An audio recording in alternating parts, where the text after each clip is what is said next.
నాకు ఇంకా బాగా గుర్తుంది. మాతో పాటు ఆడవాళ్ళు రోడ్ల పైన కూర్చొని పోలీసుల చేత తన్నులు తిని ఇవన్నీ మర్చిపోలేదు.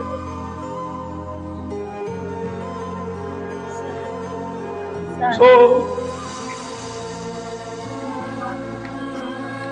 ఎవరు ఈ కష్టాలు మర్చిపోలేదు. మాతో పాటు జైలుకి వెళ్ళారు, కేసులు పెట్టించుకున్నారు. ఇంట్లో కుటుంబాలు మీకేం పని ఆడవాళ్ళకి అని చెప్పినా మాతో పాటు వచ్చిన